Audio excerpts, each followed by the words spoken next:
और शुक्र है भाई, जीत गया पाकिस्तान से। कुछ भी उम्मीदें लगाई जा सकती थी भारत के वो खौफनाक मैच के बाद, क्योंकि बड़ा प्रेशर होता है अगले मैच के अंदर। जब आप भारत से हार के जाओ तो बाहर बैठे हम पे प्रेशर होता है, तो प्लेयरों पे कितना होगा। तो शुक्र है आज अपने लेवल की जो टीम थी उसके साथ मैच था नमीबिया, और इन टीमों में सबसे अच्छी टीम पाकिस्तान की है और पाकिस्तान ने वो शो किया। बहुत कॉम्प्रिहेंसिव जीत थी ये सलमान अली आगा की साइड के लिए। इस मैच के अंदर क्या क्या हुआ, क्या क्या नहीं हुआ, किसको खिलाया गया, किसको नहीं खिलाया गया, ये भी हम इस पे बात करते हैं, और क्यों खिलाया गया ये भी बात। लेकिन अगर हम आज साहिबजादा फरहान की सेंचुरी के बारे में बात नहीं करेंगे तो बहुत बड़ी ज्यादती हो जाएगी। साहिबजादा फरहान वो हैं जो अरसा दराज से डोमेस्टिक क्रिकेट खेल रहे थे। साहिबजादा फरहान वो हैं जब टीम के अंदर गठजोड़ था, दोस्ती यारी थी, तो ये बेतहाशा परफॉर्मेंसेज डोमेस्टिक के अंदर कर रहे थे, लेकिन इनको मौके दिए नहीं जा रहे थे। जब मीडिया ने प्रेशर डाला तो इनको टीम में रखना स्टार्ट कर दिया, लेकिन पहले चंद टूर पे बगैर खेले ही वापस आ गए। फिर डोमेस्टिक में जाके जब ये परफॉर्म करते थे और मीडिया इनका साथ देता था तो इनको एक आधा मैच खिलाया जाने लगा। वही गठजोड़ जो था वो एक मैच खिलाता था, वो भी 5वें नंबर पे जाके, और उसके बाद बाहर कर देते थे। लेकिन जब बहुत ज्यादा मीडिया ने आवाजें उठाई और पाकिस्तान क्रिकेट टीम को लगा कि नाउ इट्स टाइम, कि अब ज्यादती हो रही है बहुत ज्यादा, तो इनको आके नंबर 1 पोजीशन पे, जो इनकी जेन्युइन पोजीशन है, मौका दिया गया। ढेरों रन्स लगाने के बाद डोमेस्टिक के अंदर, पीएसएल में भी नहीं बिके थे, याद रहे कि ये पीएसएल में भी नहीं थे, इनको सप्लीमेंट्री में उठाया गया था।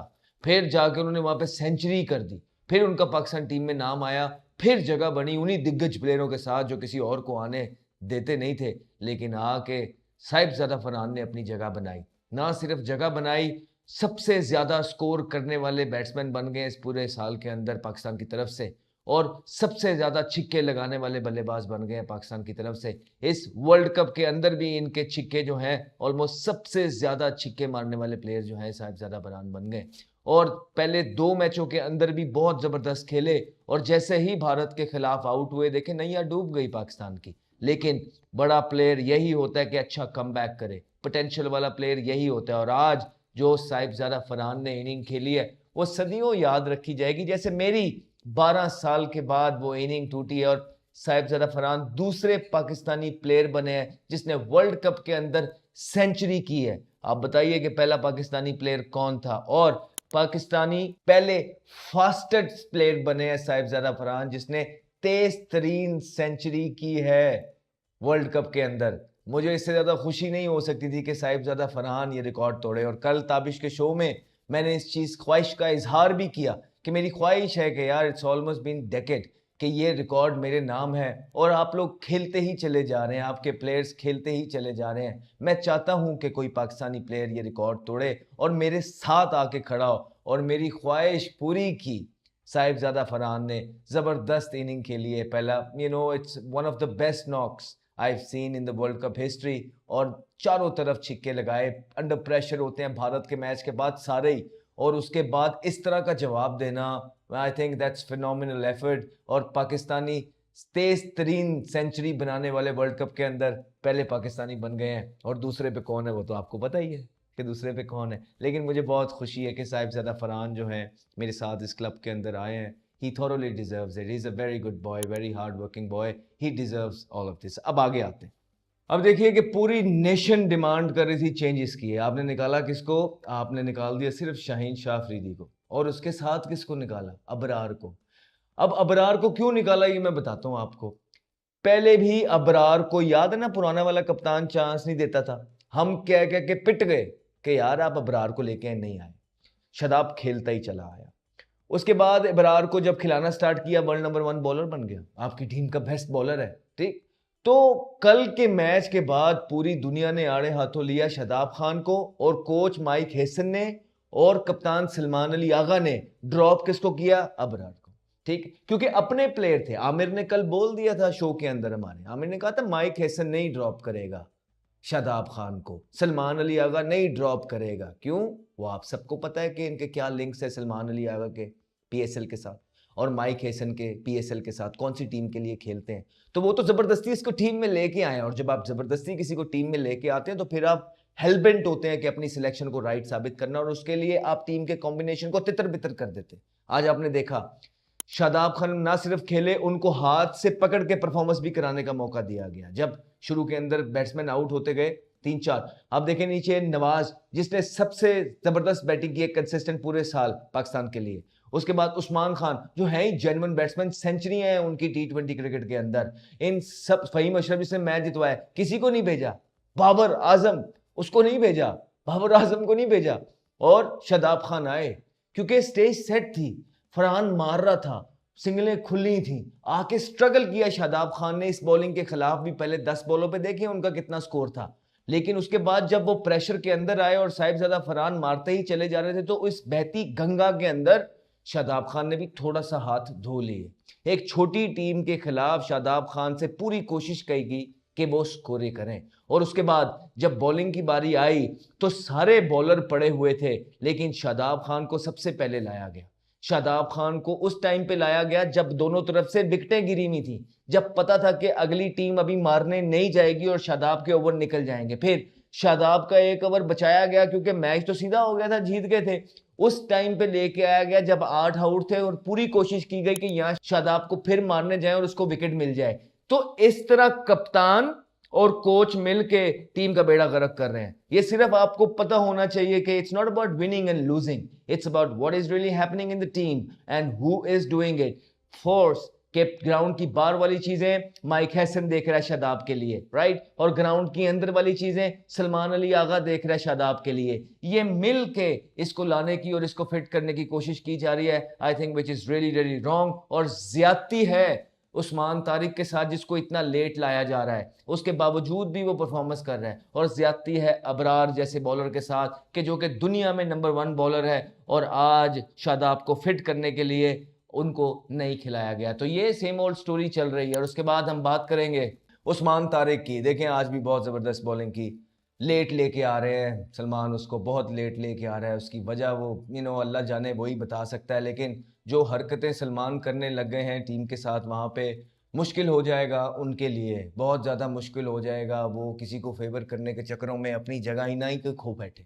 कल से एक ज़रा मसले मसाइल चल रहे हैं कि जी बाबर आजम को बिठा दिया, बाबर आजम को बैटिंग में नहीं भेजा। तो ये तो मैं पहले से कह रहा हूँ कि यार ये चीज़ें तो मसले मसाइल तो होने हैं उसके साथ। मैंने पहले से नहीं बोला था या इसको ड्रॉप कर देंगे या जिस नंबर पे भेज रहे हैं इसको, ये इसका बाबर का नंबर ही नहीं है। तो ये तो बातें तो प्रेस कॉन्फ्रेंस में सलमान आगा ने फ़खर जमान और बाबर के लिए बात कर तो दी है। सबको वहीं से पता चल जाना चाहिए कि यार इन दोनों के साथ होगा क्या। हम सिर्फ बाबर बाबर लगे, फ़खर जमान के साथ क्या कर रहे हो आप लोग? क्या उसको वो रिस्पेक्ट मिल रही है? क्या वो उसको इतनी वैल्यू दी जा रही है? हम बाबर की तो बात कर रहे हैं, नो डाउट, इसलिए बात करते हैं क्योंकि वो बहुत बड़ा परफॉर्मर रह चुका है। हम इस वजह से ज़्यादा बात करते हैं और लोग उससे डॉलर्स कमाते भी हैं। लेकिन जो डगआउट पे बैठा उसके साथ क्या हो रहा है, उसकी तरफ किसी ने ध्यान दिए? मैं तो पहले से कह रहा हूँ, प्री प्लान तरीके से ओपनिंग से फारिग किया, कप्तानी से फारिग किया, तीसरे पे लाए, टीम से निकाला, एशिया कप में नहीं, फलाना नहीं, उसके बाद आप उसको लेके आए, उसकी कोई परफॉर्मेंस नहीं थी, फिर भी आप लेके आए। किस लिए लेके आए? कि नहीं यार जो श्रीलंका की कंडीशन है ये हमें वहाँ ज़रूरत पड़ेगी इसकी। लेकिन अगर 8 या 9 ओवर बाकी थे, उसमें अगर आप क्रिकेट के हिसाब से देखें तो बंदा सोचेगा यार चले ठीक है जी, सही भेजा ख्वाजा नाफे को। लेकिन अगर आप उसकी रेपुटेशन के हिसाब से देखें तो बेइज्जती तो फील होती है। वो तो बुरा तो मुझे भी लगा है, लेकिन क्या करेंगे, इसका हल क्या है? या तो फिर मुझे यही लगता है ना कि बेइज्जत करो इसको, इतना ऐसा कुछ कर दो कि खुद ही T20 क्रिकेट छोड़ दे, खुद तो छोड़ नहीं रहा। ये तो बाबर आजम को सोचना है ना कि यार आपने इसी तरीके से चलना है, या आपने कहीं माइंड में बिठाया हुआ है कि मेरी बेइज्जती होती रही, कोई मसला नहीं है। वो कोई मिसालें दे रहे हैं, स्मिथ की दिए जा रहे हैं, उसने समझा ही नहीं बाबर को, इसीलिए उसने उसको वापस भेज दिया। ये उससे भी ज़्यादा बेइज्जती की बात है कि नंबर पे ही नहीं भेजा, पैड किए में नंबर आ सकता था। तो ये सारी चीज़ें तो देखें जो इस वक्त बाबर के साथ हो रहा है ना वो सही नहीं हो रहा है। मुझे नहीं समझ आती वो खुद क्यों नहीं सोच रहा। अब पता नहीं सोच रहा है या टीम मैनेजमेंट से क्या बात होती है, सिलेक्टर से उसकी क्या बात होती है, ये मुझे नहीं पता, हमें नहीं पता कि इनसाइड क्या चीज़ें चल रही हैं। लेकिन फिलहाल जो चीज़ें बाबर के साथ हो रही हैं उससे जो उसको पसंद करने वाला है या उसको सपोर्ट को, उसकी तो हट रही होगी। उसको तो बहुत बुरा लग रहा होगा यार इसके साथ कर क्या रहे हो आप लोग तो लगता है प्री प्लान बेइज्जती कर रहे हो उसकी। इसी तरीके से बेइज्जती करो तो तब ये छोड़ेगा। तो बाबर को पहली बात ये है कि मानना ही नहीं चाहिए था। मैं अभी भी कहता हूं कि शायद अभी सुपर 8 के मैचेस में खेलेगा, आगे बैटिंग आ गई, सेंसिबल उसको खेलना है, शायद रन कर जाए, कुछ भी कर जाए, लेकिन मैं फिर भी इस नंबर पे नहीं सेटिस्फाई कि ये बाबर आजम का नंबर ही नहीं है। और अगर मुझे एक चीज़ बता दो ना, अगर टीम की परफॉर्मेंस सुपर 8 में अच्छी नहीं रहती या अगर टीम सेमीफाइनल में पहुंच जाती है तो बाबर आजम की परफॉर्मेंस अच्छी नहीं रहती, तो क्या होगा फिर? लोग क्या सोचेंगे बाबर आजम के बारे में कि यार मतलब यानी कहने का मकसद ये है कि इस वक्त लोग ये कहते हैं कि यार ये बोझ बना हुआ है टीम के ऊपर। बोझ किस वजह से बना हुआ है? एक तो नंबर उसको ऐसा दे दिया है, उसके बाद उससे परफॉर्मेंस ही नहीं और नंबर भी ऐसा मिला हुआ है, तो फिर कैसे परफॉर्म करेगा? आप एक मुझे बात बताएं ना, कल अगर मिसाल के तौर पर बाबर आजम को रोका गया, क्या सोच के रोका गया? अगर वो छक्के मारने वाला प्लेयर होता तो क्या उसको रोका जाता? कभी भी नहीं रोका जाता। इतना एक्सपीरियंस जिसके पास हो और वो छक्के भी मारता हो तो उसको कैसे रोक सकता है? कोई नहीं रोकता। वो इसी वजह से रोका गया कि भाईजान आपका काम खत्म हो गया है, अब आप चुप करके बैठे रहें, 8 ओवर रह गए, चुप करके बैठे रहें, आपकी बारी नहीं आई। तो ये तो अब बाबर को खुद सोचना कि यार मैंने क्या करना है, बेइज्जतियां करवानी आगे चल के, या मैंने क्रिकेट खेलनी है, या आप ये सोच लो कि यार T20 आखिरी, बस thank you very much, PSL खेलो, लीगें मिलती है खेलो, बस खत्म, उसमें खेलते रहो, लीगों में नहीं रिटायरमेंट देनी ना दें, लेकिन अगर खेलते रहो, उसमें कहीं बहुत एक्स्ट्राऑर्डिनरी परफॉर्मेंसेस होती रही, जाहिर बात आप जहाँ भी जाओगे एज ओपन ही जाओगे, चाहे अपनी लीग है चाहे कहीं पे भी है, तो और होती रही परफॉर्मेंस एक्स्ट्राऑर्डिनरी, इन्होंने कहीं आगे चल के टीम में रख लिया तो ठीक है, वरना आप सोच भूल जाओ, आप अपना वनडे और फिर टेस्ट में फोकस करने की कोशिश करो। क्योंकि ये जो अब आपके साथ हो रहा है यार, ये बेइज्जती हो रही है, मेरे को तो बुरा लगता है, क्योंकि मैं आपको सपोर्ट करता हूं भाई, मैं नहीं चाहता कि इस तरह आप क्रिकेट खेलो, आपकी रेपुटेशन है, पहले तो आपको चौथे नंबर पे मानना नहीं चाहिए था। दूसरा, अगर ये सब कुछ हो रहा है तो यार अब वर्ल्ड कप के बाद बीच में तो जाहिर बात आप ये नहीं कह सकते कि मैंने नहीं क्रिकेट खेलनी, मैं छोड़ रहा हूँ, मेरे साथ ज्यादती कर रहे हैं। अब वर्ल्ड कप के बाद जो भी होगा वो ऑटोमेटिकली जाहिर बात आपको खुद पता चल जाएगा, इन्होंने रखना ही नहीं आपको। दूसरी चीज़, शादाब की बात करता हूँ, प्रेस कॉन्फ्रेंस में क्या बातें की जी, एक्स क्रिकेटर्स बातें करते हैं, ये अब सुन ले बात, ये जो उसने बातें की है, लोग ये ना समझे कि मैंने अपने ऊपर लेके ये बात कर रहा हूँ, मैं अपने ऊपर लेके बात नहीं कर रहा, मैं एक चीज़ उसको समझाने की बात कर रहा हूँ, ठीक है? ये तो हमें भी पता है परफॉर्मेंस में कुछ भी नहीं है इनकी, किसी भी इवेंट में कुछ भी परफॉर्मेंस नहीं, अभी भी बगैर परफॉर्मेंस वो टीम में आया, ठीक है? इंडिया के खिलाफ जो उसकी परफॉर्मेंस थी, उससे पहले जिस इवेंट में थी, ये सबके सामने, बच्चों के खिलाफ तो सारे हमारे रन्स भी कर लेते हैं, आउट सब कुछ कर लेते हैं। तो भाई अगर आप प्रेस कॉन्फ्रेंस में आ ही गए थे तो आपको क्या जरूरत है ये बातें करने की जी, एक्स क्रिकेटर्स यूं, एक्स क्रिकेटर, आपको पता आप किस जगह पे बैठे हुए? वो एक्स क्रिकेटर वगैरह जो है ना, वो सिर्फ एक चैनल पे या एक यूट्यूब चैनल पे बैठ के अपने वो जो भी बातें करते हैं सब करते रहते हैं, चले मुझे भी इंक्लूड कर लें, जो भी आपको समझ आता है। लेकिन आप जहाँ बैठे हुए हैं वहां पे दुनिया का मीडिया है, दुनिया के जर्नलिस्ट बैठे हैं वहां पे, आपको क्या मसला है, क्या तकलीफ है? आप एक्स क्रिकेटर को बीच में लेके आ जाते हैं कि जी उन्होंने तो कभी जिंदगी में इंडिया को किसी इवेंट में नहीं हराया, हमने हराया। तो भाई अगर आप ये बात करते हैं तो भाई प्लेयर वाइज, क्वालिटी वाइज आप तो बाल बराबर भी नहीं है उनके यार, अगर आप इस किस्म की बात कर रहे हैं। एक अगला मरहला आज क्वालिफाई कर लिया, और मैं ये तवक्को करूंगा, इंडिया वाला मैच हारने के बाद जब हम लोग चीख रहे थे, चिल्ला रहे थे कि अगर इस टीम के अंदर मेरिट के ऊपर तब्दीलियां की जाएं और जो टीम के ऊपर बोझ बन चुके हैं अगर उनको बेंच के ऊपर बिठा दिया जाए तो ये टीम अगले सुपर 8 के अपने तीनों मैचेस जीत सकती है।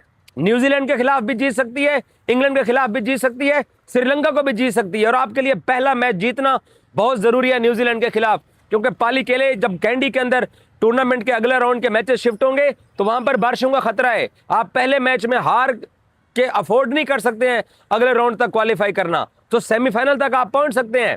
और सेमीफाइनल में आप बेहतर परफॉर्म कीजिए, पता नहीं इंडिया सेमीफाइनल में पहुंच सकता है या हम पहुंचते हैं कि नहीं पहुंचते हैं, दोनों टीमों का कुछ पता नहीं है, लेकिन दोबारा एक दूसरे के साथ दोनों आमने सामने आ सकती है। आप वो सब कुछ कर सकते हैं जो आप यहां करने के लिए आए हैं, बट उसको ठीक से तो करें, कम से कम कुछ ना कुछ आज झलक तो दिखाई दी है। इब्रार को आपने बिठा दिया, नवाज जो है बैटिंग में, अब मैं क्या नवाज के बारे में बोलूं, और फहीम अशरफ ने भी आज उसी तरह की परफॉर्मेंस दी है, एक आउटस्टैंडिंग क्रिकेटर वाली, एक आउटस्टैंडिंग बॉलिंग ऑप्शन के तौर पे शाहीन आज उसको फहीम अशरफ को इस्तेमाल किया गया है, बट उसका रोल नहीं समझ आ रहा।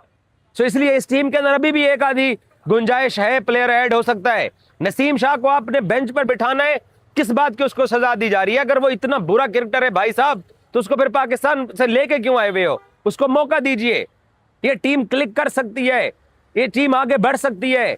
सिर्फ 3-4 लोगों की परफॉर्मेंस का मसला था, बट शादाब के ऊपर जितना क्रिटिसिज्म हुआ, उसके ऊपर जिस तरीके का दोबारा कॉन्फिडेंस दिखाएगा, उसने कदरे बेहतर परफॉर्म किया। आज उसने शॉट्स भी लगाए, उसने कुछ ना कुछ पाकिस्तान की टीम को आज उठाया है। उसने वो कर लेता है कुछ ना कुछ, बट जब वो नहीं करेगा तो उसके ऊपर सवालात होंगे। ये जरूरी नहीं है कि हर मैच में परफॉर्म करे, और ये भी जरूरी नहीं है कि वो टीम के ऊपर बोझ बना रहे। हमने इस टीम को बेहतर करना है। और पता नहीं क्यों मुझे इस चीज की स्मेल आ रही है कि with in the team, with in the leadership group, कुछ प्लेयर्स के खेलने ना खेलने के ऊपर शायद अभी तक भी आर्गुमेंट्स चल रहे हैं। मुझे आज बहुत सारे लोगों ने लिखा कि एजाज वसीम आपने तो साहबजादा का लिखा था कि वो ड्रॉप हो रहा है। भाई साहब, उसको ड्रॉप करने का इत्तेफाक हो चुका था इनमें आपस में। एक तबका कुछ चाहता है, एक तबका कुछ चाहता है, बट उसने आज प्रूव किया है। उसकी सेंचुरी की सेलिब्रेशन बता नहीं रही कि मैं अभी भी पाकिस्तान को सर्व करने जोगा हूं और सबसे बेहतर सर्व कर सकता हूं। और जो हम कहते थे कि जी बाबर आजम ओपनिंग पे आएगा या फखर खेलेगा, जो जो जो कल से मैं रिपोर्टिंग कर रहा हूं, आपने उसका रिजल्ट देख लिया है। बैठ गया ना भाई साहब बेंच के ऊपर, नहीं खेले ना। और बाकी शाहीन शाह अफरीदी साहबजादा भी कल शाम तक ड्रॉप था। कल शाम तक साहबजादा रात को ऐड होता है या मॉर्निंग में ऐड होता है, और शाहीन शाह अफरीदी कल शाम तक पाकिस्तान की प्लेइंग 11 में शामिल था। ये तो मीडिया वालों ने, जो यहाँ पर श्रीलंका में पाकिस्तानी रिपोर्टर्स हम लोग आए हुए हैं, दिल जले जो मेरे जैसे आए हुए हैं, हमने यहां से एक्चुअल रिपोर्टिंग की।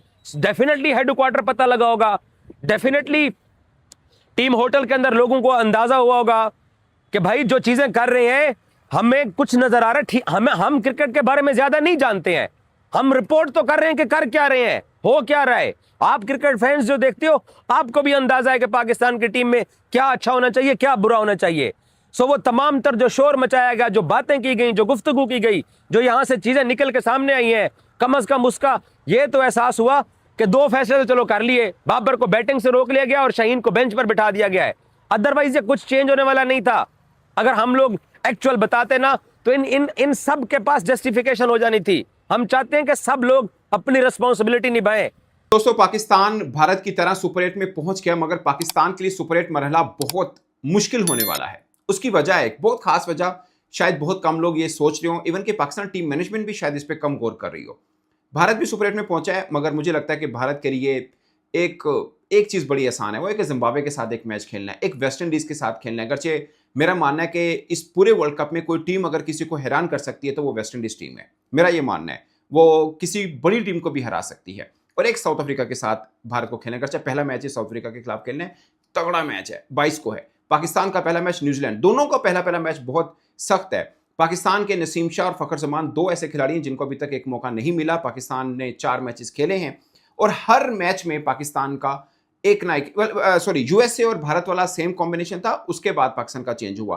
पहले मैच में हमने उस्मान तारिक को नहीं खिलाया, दूसरे मैच के अंदर हमने उस्मान तारिक को डाला था, सलमान मिर्जा को बिठा दिया, तीसरे मैच के अंदर भी हमने भारत के खिलाफ यही रखा। उसके बाद हमने अबरार को बिठा दिया और हम सलमान मिर्जा को भी लेके आए और साथ में हम ख्वाजा नाफे को भी लेके आए, क्योंकि हमने अबरार को बिठाया और शाहीन शाह अफरीदी को बिठाया। सो ऑलमोस्ट सभी मैच में चेंज है, स्वाय यूएसए और इंडिया के मैच के। मगर मुझे क्यों लगता है कि पाकिस्तान के लिए एक बड़ी बड़ी मुश्किल है, जिसमें टीम मैनेजमेंट भी शायद ना सोच रही हो। वो मुश्किल क्या है? न्यूजीलैंड, इंग्लैंड, श्रीलंका, ये 3 वो टीमें हैं जिनके साथ पाकिस्तान ने मैच खेलने हैं। अब जरा गौर करिएगा, एक तो ये कि वर्ल्ड कप में अभी तक पाकिस्तान ने एक भी टेस्ट प्लेइंग नेशन को मैच नहीं हराया। हमने 3 मैच जीते जरूर हैं, मगर तीनों एसोसिएट टीमें थी, बल्कि वो टीमें जिनको आईसीसी इवेंट में ही बड़ी टीमों के साथ मैच खेलने का मौका मिलता है वो खेली। और हमने नीदरलैंड के खिलाफ फंस के मैच हुआ है, अगरचे वो हम खुदाना का हार भी सकते थे, बट हम जैसे तैसे फहीम अशरफ के छक्कों की मदद से जीत के पहुंच गए। अब सीन ये है कि पहली टेस्ट प्लेइंग नेशन, लाइक हमने भारत के साथ खेला और बुरी तरह से हम मैच हारे हैं। अब तीनों जो मैचेस हैं, तीनों टेस्ट प्लेइंग नेशन के साथ हैं। पहली बात तो ये है, मतलब एक फर्क पड़ेगा ना कि आपके हम पल्ला टीमें आ रही हैं, शायद कोई आपसे बड़ी है, कोई आपसे छोटी है ranking wise, but test playing nation है। अब सीन सुनिए, गौर करिएगा। इंग्लैंड के खिलाफ पाकिस्तान ने जब खेलना है, इंग्लैंड ऑलरेडी श्रीलंका के खिलाफ वहां पे सीरीज खेल चुका है। मैं कंडीशन की वाइज बात कर रहा हूँ, बच्चे गोरे हैं, सीना कंट्री से आए वालों को डिसएडवांटेज मिलता है, और मेरा मानना है कि इंग्लैंड एशिया कंडीशन में बहुत बुरी क्रिकेट खेलता है। बट मेरा यह भी मानना है कि एशियन कंडीशन पे पाकिस्तान खुद बहुत बुरी क्रिकेट खेलता है। अब मिसाल के तौर पर आप एशिया कप में देख लें, पाकिस्तान ने सिर्फ 2 जीते हुए हैं। भारत और श्रीलंका का बहुत बड़ा भारी है, पाकिस्तान के सिर्फ 2 हैं और लास्ट में हमने 2012 में जीता है। और जब एशिया में होता है हम फंसते हैं। चैंपियंस ट्रॉफी हुई 2025 में, हम अपने घर में 4 दिनों में बाहर हो गए थे।